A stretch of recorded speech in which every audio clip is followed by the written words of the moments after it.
உதயநிதி ஸ்டாலின் துணை முதலமைச்சராக நியமிக்கப்படலாம். முதலமைச்சர் வீட்டில் இருக்கிற எந்த ஒரு உறுப்பினருக்கும் ஒரு அதிகாரம் இயல்பாகவே வந்து சேரும். ஃபைலில் கையெழுத்து போகிற உரிமை இல்லை, அவர் வீட்டை கூட மாற்றிட்டாரு சார். உதயாட்ட ஒரு வார்த்தை கேளுங்கன்னு அவர் என்னைக்கு சொல்ல ஆரம்பிச்சிட்டார்.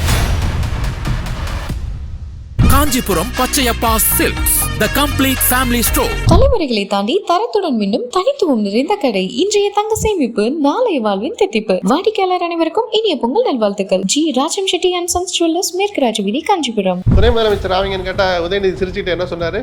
நாங்கள் எல்லா அமைச்சர்களும் அவருக்கு துணையாக இருக்க போறோம். முதன்மை செயலராக பொருளாளர் பதவி அவற்றிருந்து பிடுங்கி விட்டு கொடுங்க அப்படி நான் சொல்லலை. அவர் எந்த பதவியில் இருந்தாலும் இப்போது இருக்கிற பதவி வச்சு நிர்வாகத்தில் கவனம் செலுத்த வேண்டிய சூழல் கட்டாயம் எழுந்திருக்கிறது. எதிர் விமர்சனங்களையும் காது கொடுத்து கேட்கிறார். ஒரு தலைவனுக்கு இருக்க வேண்டிய அடிப்படை குணம் அது. உதயநிதிட்ட இயல்பாவே இது இருக்கு. அவருடைய அனுபவம் போதும்னு நினைக்கிறீங்களா? இப்போ நம்ம எதிர்கட்சி தலைவராக எடப்பாடி இருக்காரு. இருக்கட்டும், நான் ஆளாக்கி உருவாக்கி நான் கை காட்டினேன். இப்போ நான் ஜெயிலுக்குள்ள இருக்கேன்னு சசிகலா அன்னைக்கு துடியா துடிச்சிருப்பாங்களே. அவரவர் ஜாதகம் நான் அப்படிதான் நம்புவேன். இந்த உதயநிதி ஜாதகத்தை நம்புறாரா? அதை பத்தி எனக்கு தெரியாது. உங்க அப்பா வீட்டு பணமான்னு கேட்டாரு, அது கேட்டிருக்க. அது இயல்பான வார்த்தை சார். நீங்க ஒன்னொன்னையும் பாத்தீங்களா? அந்த வார்த்தைக்கு மட்டும் இந்த வார்த்தை போட்டு. ஆனா அப்படிலாம் கேட்டவரை மோடி சந்திக்கிறாரு. அப்பா வீட்டு பணமானா ஏதோ நேருக்கு நேரா பார்த்து சட்டையை பிடிச்சோ முடியை பிடிச்சு கேட்டிருந்தா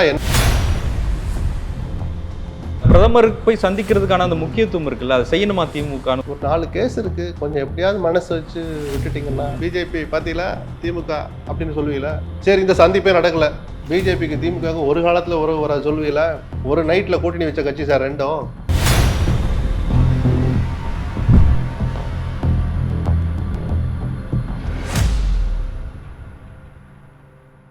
மின்னம்பலம் நேயர்களுக்கு வணக்கம். இந்த நேர்காணலில் நாம் சந்திக்க இருப்பவர் மூத்த பத்திரிகையாளர் திரு எஸ்பி லக்ஷ்மணன் அவர்கள். வணக்கம். வணக்கம். வருகிற இந்த ஜனவரி 21ஆம் தேதி திமுகவின் இளைஞர் அணி மாநாடு நடக்க இருக்கு. அந்த மாநாடு நடந்து முடிந்த பிறகு இப்போது விளையாட்டுத்துறை அமைச்சராக இருக்கிற உதயநிதி ஸ்டாலின் துணை முதலமைச்சராக நியமிக்கப்படலாம் அப்படிங்கிற ஒரு செய்தி பரவலாக இருக்கு. எப்படி பார்க்குறீங்க?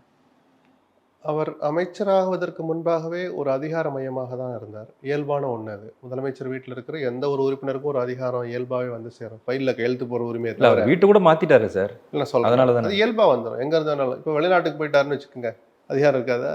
மெயிலில் ஃபோனில் பேசி சில காரியங்களை செய்ய மாட்டாங்களா? ஆலோசனை சொல்ல மாட்டாங்களா? அதை சொல்கிறேன். இயல்பா அதில் மறைக்கிறதுக்குலாம் ஒன்றும் இல்லை. அமைச்சர் ஆன பிறகு அதிகாரப்பூர்வமான அரசியல் சட்ட ரீதியாக அவருக்கு ஒரு அதிகாரம் வந்து சேர்ந்துச்சு. ஒரு அமைச்சருக்கு, ஒரு விளையாட்டுத்துறை அமைச்சருக்கோ அல்லது ஒரு குறிப்பிட்ட துறைக்கு அமைச்சராக இருப்பவருக்கு என்ன அதிகாரமோ அதை தாண்டி அதிகாரம் ஆல்ரெடி உதயநிதிட்ட இருக்கு. ஒரு முக்கிய முடிவில் ஐஏஎஸ் அதிகாரிகள், ஐபிஎஸ் அதிகாரிகள் மாற்றங்கள் நடக்குது. பொறுப்பான அமைச்சர், அகில இந்திய பணிகள் அப்படிங்கிற துறை முதலமைச்சர்கிட்ட இருக்கு.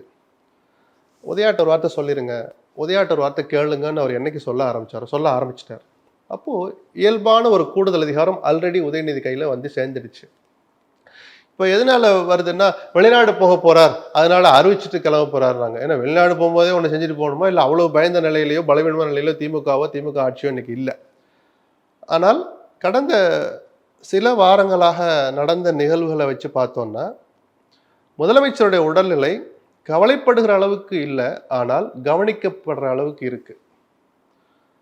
ஓய்வு தேவைப்படுது. ஒரு நிகழ்ச்சியில் முழுமையாக 2 மணி நேரம் 3 மணி நேரம் உட்கார முடியாத அளவுக்கு அவருக்கு அயற்சியோ சோர்வோ ஏதோ ஒன்று அவர் உடலை படுத்துது. 70 வயசுக்கிட்ட அவர் வந்துட்டார். அப்போ டாக்டர்கள் என்ன ஆலோசனை சொல்லியிருக்கலாம்? குறைஞ்சபட்சம் ஒரு நாளையில் ஒரு 5 மணி நேரம் நீங்கள் ஓய்வு எடுங்க, வாரத்தை 2 நாள் ஓய்வில் இருங்க, மாதத்தில் 4 நாள் கொஞ்சம் வெளியில் வாங்க, கொஞ்சம் ஓய்வாக இருந்துட்டு வாங்க அப்படின்னு சொல்லலாம். சொன்னால் தப்பு இல்லை. அவர் நல்லா இருந்தால் தான் அந்த கட்சி நல்லா இருக்கும். இன்னைக்கு ஆட்சியில் இருக்கிறனால இந்த மாநிலமும் நல்லா இருக்கும், அதில் மாற்று கருத்தே இல்லை. ஆனால் அவருடைய பணி சுமையை குறைக்க வேண்டிய கட்டாயம் வந்துருச்சோன்னு நமக்கு தோணுது.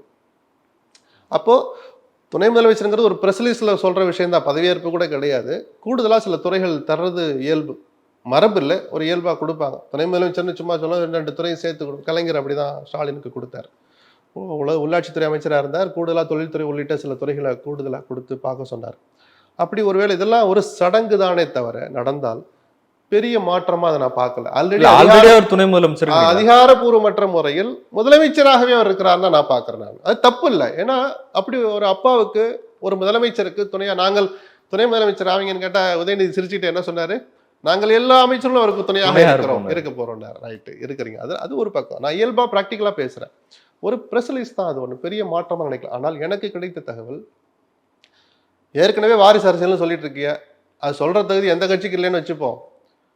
அப்பா முதலமைச்சர், பையன் அமைச்சர்னு விமர்சனம் வர்ற போது நாடாளுமன்ற தேர்தலை கை கட்டிய தூரத்தில் வச்சுக்கிட்டு துணை முதலமைச்சர்னு அறிவிச்சா அந்த விமர்சனத்தினுடைய வீச்சும் வீரியமும் கொஞ்சம் கூடுதலா வரும். அதுக்கே பதில் சொல்றதுக்கு கொஞ்சம் டயத்தை செலவு பண்ற மாதிரி இருக்கும். ஸோ தேர்தல் முடிஞ்சு அறிவிக்கலான்னு இருக்கிறதா தான் நான் நினைச்சிட்டு இருக்கேன். கிடைக்கிற தகவல் அப்படிதான் இருக்கு. ஆனால் ஒருவேளை இந்த உடல்நிலையை கருத்தில் கொண்டு ஒரு அடையாளப்படுத்தப்பட்ட அங்கீகரிக்கப்பட்ட ஒரு அறிவிப்பா அது வந்துச்சுன்னா கூடுதல் பலமா அது ஆட்சிக்கு இருக்கும்னு நினைச்சாங்கன்னா அது தப்பு இல்லை. அப்படி வந்தாலும் ஆச்சரியம் இல்லை. இது ஆட்சியோட துணை முதலமைச்சர் பதவியோட அறிவிப்போட போகணும்னு நான் நினைக்கல. கட்சி நிர்வாகத்திலையும் உதயநிதி அடுத்த கட்டத்துக்கு நகர வேண்டிய இடத்துல இருக்கிறார். அதனால அவரை துணை பொதுச்செயலாளர் ஆக்குங்க, முதன்மை செயலாளர் ஆக்குங்க, பொருளாளர் பதவி அவற்றிருந்து பிடுங்கி இவற்றை கொடுங்க அப்படி நான் சொல்லலை. அவர் எந்த பதவியில் இருந்தாலும் இப்போது இருக்கிற பதவி வச்சு நிர்வாகத்தில் கவனம் செலுத்த வேண்டிய சூழல் கட்டாயம் எழுந்திருக்கிறது. முதலமைச்சர் தலைவராக இருக்கிற ஸ்டாலினுடைய உடல்நிலை அதுக்கு ஒத்துழைக்காத போது, ஆனா அவர் யாரையுமே பார்க்காம இல்லை, ஒருத்தரையா கூப்பிட்டு அந்த மாவட்டத்தை என்ன பிரச்சனை கூப்பிட்டு கேட்கிற சூழல் இன்னைக்கு அவர்கிட்ட இல்லை. ப்ராக்டிக்கலாக அதை ஒத்துக்கிட்டு தான் ஆகணும். இதை புரிஞ்சுக்கிட்டு கூடுதல் கவனமும் கண்காணிப்பும் ஈடுபாடும் காட்ட வேண்டிய நேரம் உதயநிதிக்கு வந்துட்டு தான் நான் பார்க்குறேன். ஸோ துணை முதலமைச்சராக அவர் அறிவிக்கப்பட்டாலும் அதோடு நிற்காமல் கட்சி விவகாரங்களில் கவனம் செலுத்தணும். திருநெல்வேலியில் விழுந்த கரும்புள்ளி ஒவ்வொரு ஊரிலும் தொடராமல் இருக்க வேண்டுமானால் கவனம் செலுத்த வேண்டிய நேரம் வந்துவிட்டது அப்படிங்கிறதையும் சேர்த்து உதயநிதி கவனிக்கணும். அவர் அரசியலுக்கு வந்தபோதே அந்த விமர்சனம் வந்துச்சு. ஆனால் நாடாளுமன்ற தேர்தலில் ஒரு வெற்றியை பார்த்தாங்க திமுக. அவர் எம்எல்ஏவை போட்டி போட போறாரு அப்படின்னும் போது பல விமர்சனம் வந்துச்சு. சட்டமன்ற தேர்தலில் வெற்றி பார்த்தாங்க. மக்கள் அதெல்லாம் கவலைப்பட மாட்டாங்க சார். அப்படி வாரிசாக வருகிறவர் எப்படி நடந்துக்கிறாருன்னு தான் பார்ப்பாங்க. வந்து அழிச்சாட்டியம் பண்றாரு, ஆட்டம் போடுறாரு, சக மந்திரிகளும் மதிக்கிறது இல்லை, வயா வயான்னு கூப்பிடுறாரு, சிலரை வாடா போடான்னு கூப்பிடுறாரு. அவர் வந்து நிற்கிறாரு, ஒரு சீனியர் கால் மேலே கால் போட்டு உட்காருக்கிறாரு. இப்படி தனி மனித குணாதிசயங்கள்ல தொடங்கி அவர் வகிக்கிற துறையில ஊழல் பெருத்து போச்சு, ரொம்ப முறைகேடு நடக்குது, என்னன்னு கண்டுக்காம போய் நேரம் பார்த்தாலும் கொடைக்கானல்ல ஊட்டியில் போய் படுத்துக்கிறாரு. இப்படி எல்லாம் மக்கள் கவனிக்கிற அளவுக்கான சில குணநலன்கள், கேரக்டர்கள், தனி மனித விமர்சனங்கள் வராம பாத்துக்கிறதா முதல் கடமை. இது எனக்கு தெரிஞ்சு அப்படி கொடநாட்டுல இருந்த ஜெயலலிதாவும் ஜெயிச்சாங்கல்ல. அங்கே போய் நான் செயலகம் அங்கே செயல்படும் அறிவிச்சிட்டு போனாங்க. நிஜமாவே ஃபைல தூக்கிட்டு செக்ரட்டரிஸும் சேர்ந்து தான் போனாங்க, வெறும் ஜெயலலிதா மட்டும் போகல. நீங்க மக்கள் அதை பெருசா எடுத்துக்கல, வெற்றியை தான் கையில கொடுத்தாங்க. 4 ஆண்டுகள் அமைதியா அந்த ஜெயலலிதா கடைசி 6 மாசம் ரவுண்ட் அடிச்சாங்க, ஆட்சியில் வந்து உட்காந்துட்டாங்க. உதயநிதி ஜெயலலிதாவோட ஒப்பிடக்கூடாது. ஆனால் அப்படி ஒரு அமைச்சரான பிறகு, முதலமைச்சருடைய பையனாக ஒரு அமைச்சரான பிறகும் கூட ஒரு படாடோபம், அதிகார தோரணைய கூடுதலா காமிச்சார்னு எங்கேயுமே வரல. அவர் வகிக்கிற துறையிலையும் பெரிய ஊழல் நடந்துருச்சு, அடுத்த துறைகளில் தலையிட்டு அத்துமீறார் அப்படின்ற விமர்சனமும் வரல. ஒரே ஒரு கரும்புள்ளி அல்லது ஒரு சங்கடம் என்ன வந்தது, சென்னை நகருக்குள்ள F1 கார் ரேஸ் நடத்துறதுக்கு ஏற்பாடுகள் பண்ணினார்னு ஒரு விமர்சனம் வந்துச்சு. எந்த ஒரு தலைவருக்கும் இல்லாத ஒரு விஷயம் உதயநிதிட்ட இருக்கு, நான் பார்த்த வரைக்கும் சொல்றேன். பொதுவாக தலைவர்கள் அவங்க விரும்பாத ஒரு விஷயத்த சொல்றதை அவங்க விரும்ப மாட்டாங்க. அண்ணே சூப்பர்ண்ணே, அம்மா எல்லாம் நல்லா இருக்குமா அப்படின்னு சொல்றது தான் யாருமே விரும்புவாங்க. யாருமே அதுக்கு விதிவிலக்கல்ல. கலைஞர் விதிவிலக்கல்ல, ஜெயலலிதா விதிவிலக்கல்ல, ஸ்டாலினும் விதிவிலக்கல்ல. தலைவனுக்குரிய இயல்பான குணங்கள் அது ஒன்றா மாறி போச்சு. நாம் ரசிக்கிறத, நாம் விரும்புறத தான் தனக்கு பக்கத்தில் இருக்கவன் சொல்லணும், தன்னை வந்து பார்க்குறவன் சொல்லணும்னு நினைக்கிற ஒரு மனப்பான்மை. உதயநிதி அதுக்கு நேர்மாறாக இருக்கிறார். எதிர் விமர்சனங்களையும் காது கொடுத்து கேட்கிறார். ஒரு தலைவனுக்கு இருக்க வேண்டிய அடிப்படை குணம் அது. ஆச்சரியப்படத்தக்க குணம் அமல்படுத்திட்டாங்கன்னா உதயநிதிட்ட இயல்பாகவே இது இருக்கு. அதனால தான் விமர்சனங்கள் வந்தபோது அந்த திட்டத்தையே கிட்டத்தட்ட நிரந்தரமாக கைவிடுறன்ற மாதிரி அறிவிச்சிட்டாங்க. இந்த ஒரு சங்கடத்தை தவிர்த்துட்டு பார்த்தா, இவர் அமைச்சரானது அல்லது அமைச்சராக முன்னாடி அவரிடம் மறைமுகமாக இருந்த அதிகாரத்தை பயன்படுத்தி இவர் இப்படி பண்ணார் வச்சார்னு எந்த விமர்சனத்தையும் என்னால் சொல்ல முடியல. அதனால தான் சொல்கிறேன், கட்சியிலையும் கவனம் செலுத்தி அந்த கட்சியை கட்டுக்கோப்பாக வளர்த்துட்டு போகிறதுலையும் உதயநிதி தன்னுடைய பங்களிப்பை, கவனத்தை செலுத்தணும்னு எதிர்பார்க்கிறாங்க. திமுக தொண்டர்கள் எதிர்பார்க்குறாங்க. ஒரு பிரஜையா நானும் அதை எதிர்பார்ப்பேன் பத்திரிகையாளராக. இல்லை, அவருடைய வயது, அவருடைய அரசியல் அனுபவம் எல்லாம் கணக்கில் எடுத்துக்கும் போது இப்போ ஆட்சிக்கும் சரி கட்சிக்கும் சரி கிட்டத்தட்ட அவர் தான் முதன்மையாக இருக்கிறாரு அப்படின்னு எடுத்துக்கிட்டா அவருடைய அனுபவம் போதும்னு நினைக்கிறீங்களா? நாளாக தான் சார் அனுபவம். இப்போ நம்ம சார் இப்போ எதிர்கட்சி தலைவராக எடப்பாடி இருக்காரு, இருக்கட்டும், அதில் என்ன தப்பு இருக்கு? அதுக்கு முன்னாடி 2 தடவை 3 தடவை முதலமைச்சராக இருந்த ஓபிஎஸ் இருக்கிற போதே எடப்பாடி முதலமைச்சராக இருந்தாரு. அதுக்கு ஓபிஎஸ் என்ன பாடுபட்டு இருப்பார் மனசுக்குள்ள? அதெல்லாம் பார்த்தா முடியுமா? நான் ஆளாக்கி உருவாக்கி நான் கை காட்டினேன். இப்போ நான் ஜெயிலுக்குள்ள இருக்கேன்னு சசிகலா அன்னைக்கு துடிச்சிருப்பாங்களே.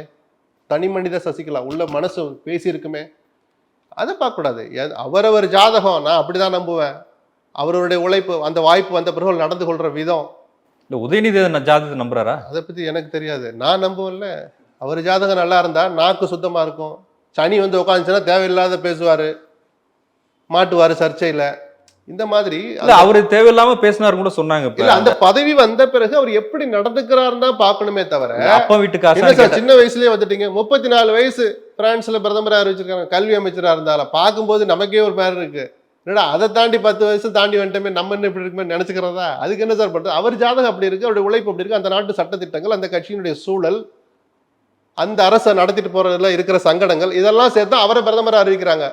என்ன சார் அங்கே 60 வயசுல எல்லாம் எத்தனை பேர் இருக்காங்க? எக்ஸ்டர்னல் அஃபேர்ஸ் மினிஸ்டர்லாம் எத்தனை வருஷம் அவர் இருந்தார்? அவரை விட்டுட்டு இவர் ஆக்கியிருக்கேன்னு யாராவது கேள்வி வைக்க முடியுமா? அந்தந்த சூழல், அவங்கவுங்க நேரம், அந்த வாய்ப்பை பயன்படுத்த தனிநபர்கள் அதுக்கப்புறம் நடந்துக்கிற விதம், இதைத்தான் நம்ம கவனிக்கணுமே தவிர, வயசு கம்மி அனுபவம் நடக்கதான் சூழல் வர வரதான். அவரு சனாதன ஒழிப்புன்னு பேசியிருக்க கூடாது. ஆமா, அது ஒரு பாடம் தான். இப்ப இன்னொரு போய் பேச சொல்லுங்க பாப்போம். பேச மாட்டாரு. அந்த கொள்கையை விட்டுட்டாரு நான் சொல்லல. அனாவசியமா நம்ம பேசக்கூடாது, தேர்தல் நெருங்குகிற போது நம்ம பேசியிருக்க கூடாதுன்ற பாடத்தை உதயநிதி நேரம் கத்துட்டு இருப்பார். அதான் உங்க அப்பா வீட்டு பணமான்னு கேட்டாரு, அது கேட்டிருக்க. அது இயல்பான வார்த்தை சார். நீங்க ஒன்னொன்னையும் பாத்தீங்களா? அந்த வார்த்தைக்கு மட்டும் இந்த வார்த்தை போட்டு. ஆனா அப்படி எல்லாம் கேட்டவரை மோடி சந்திக்கிறாரு. அதனாலதான் அது ஒன்றும் பெரிய இன்னும் அன்பார்லிமெண்டரி வேடா சார். கிராமங்கள்ல பேசுற அது ஒரு பொது பணம் அப்படிங்கிற அர்த்தத்துக்காக சொல்ற வார்த்தை. உங்க அப்பா வீட்டு பணம் இல்ல, பேசக்கூடாதுன்னு நிதியமைச்சர் சொல்றாங்க, ஒன்றிய நிதியமைச்சர் சொல்றாங்க. விமர்சனம் உதயநிதி பேசியதை நான் மனப்பூர்வமாக வரவேற்கிறேன். நிர்மலா சீதாராமன் சொல்லணும்னு எதிர்பார்க்கல. என்ன சார் நீங்க கிராமத்துல ஏன் அந்த வார்த்தையை சொல்லுவாங்கன்னா, ஒரு கலோக்கியலான லாங்குவேஜ்ல உன் அப்பா வீட்டு பணமானா அது ஏன் அப்பா வீட்டு பணம்ன்ற அர்த்தத்துல நான் சொல்லலை. அது ஒரு பொது பணம், எல்லாருக்குமான பணம் அப்படிங்கிறதுடைய அர்த்தம் தான். கிராமத்து பாஷை, இது பாமர பாஷை, சரிதானா? அவன் தான் உயிர் நாடி, இந்த நாட்டினுடைய உயிர் நாடியா இருக்கிற பாமரனுடைய பாஷையை தான் உதயநிதி சொன்னார். அதுல என்ன சார் தப்பு? உன் அப்பா வீட்டு பணமானா ஏதோ நேருக்கு நேரா பார்த்து சட்டையை பிடிச்சோ முடியை பிடிச்சு கேட்டிருந்தா, என்ன சார் உதயநிதி இவ்வளவு நாகரிகமா இருக்க வேண்டிய ஆள் இப்படி நடந்துட்டா நம்ம கேட்கலாம். ஒரு வார்த்தையை போற போக்குல சொல்லிட்டு போறாரு, அதை பிடிச்சு தொங்குனா நீ அந்த வார்த்தையை சொல்லிட்டு அவனை பார்க்க மாட்டேன்னு சொல்லலையே. ஏன்னா அது ஒரு பொருட்டே இல்லை சார். இதெல்லாம் ஒரு நாள் கூத்து. இவர் ஒன்று சொன்னாரு, அவங்க பதில் சொன்னாங்க, முடிஞ்சு போச்சு. மோடி பார்த்துட்டதுனால அந்த வார்த்தையை அவங்க நியாயப்படுத்தவில்லை, அது பெரிய தப்புன்னு அவங்க எடுத்துக்கிட்டு தான் கடந்து வந்துடணுங்கிறேன். இல்லை, ஆனால் அந்த கேலோ இந்தியாவுக்கு தான் அவர் வந்து போய் கூப்பிடுறாரு மோடியை. அதுக்கு முன்பாகவே ஒரு சந்திப்பு நடக்குது. அப்போ பிரதமருக்கு போய் சந்திக்கிறதுக்கான அந்த முக்கியத்துவம் இருக்குல்ல, அதை செய்யணுமா திமுகன்னு கூட ஒரு விமர்சனம் வருது. எதுக்காக போறாங்கன்றதுக்குல்ல ஒரு 4 கேஸ் இருக்கு, கொஞ்சம் எப்படியாவது மனசு வச்சு விட்டுட்டீங்கன்னா அப்படின்னு போய் கேட்டான்னு ஆதாரப்பூர்வமாக அவங்களால சொல்ல முடியுமா? ஒரு சந்திப்பின் போதும் சில விஷயங்களை சொல்றார். முதலமைச்சராக போக முடியும். கடந்த முறை போன போது தமிழ்நாட்டு அரசுடைய சில கோரிக்கைகளை அவர் போய் வச்சாரு, சரிதானே?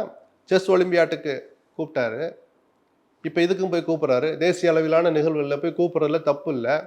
சரி, இங்கே வர்றப்போது இங்கே 5 நிமிஷம் டைம் வாங்கி பார்த்துருக்க முடியும். அங்கே போய் கூப்பிட்றதா மரபு, மரியாதை. போய் பார்க்குறாரு. அதனால பிஜேபி பார்த்தீங்களா திமுக அப்படின்னு சொல்லுவீங்களா? சரி, இந்த சந்திப்பே நடக்கல, பிஜேபிக்கு திமுக ஒரு காலத்தில் உறவு வர சொல்லுவீங்களா? ஒரு நைட்டில் கூட்டணி வச்ச கட்சி சார் ரெண்டும். செயற்குழு பொதுக்குழு கூடாமல் தனி மனிதராக மாறனுடைய மட்டும் டிஸ்கஸ் பண்ணிட்டு சில நிர்வாகிகளோட எடுத்துக்கிட்டு நைட்டோட நைட்டாக கலைஞர் முடிவெடுத்தார் பிஜேபியோட கூட்டணின்னு. அதையும் பார்த்தது தான் இந்த நாடு. எதுவும் நடக்கும். அதனால ஒரு நிகழ்வை வச்சு அதனுடைய இது இப்படிதான் இருக்கும்னு நம்ம யூகம் பண்ண வேண்டான்னு சொல்றேன். எங்க போயிட போகுது கத்திரிக்காய் முத்துனா? வரட்டும், பேசுவோம். நன்றி சார். நன்றி. Kanchipuram Pachaiyappa silks, the complete family store. மின்னம்பலம்.com, தமிழின் முதல் மொபைல் பத்திரிகை.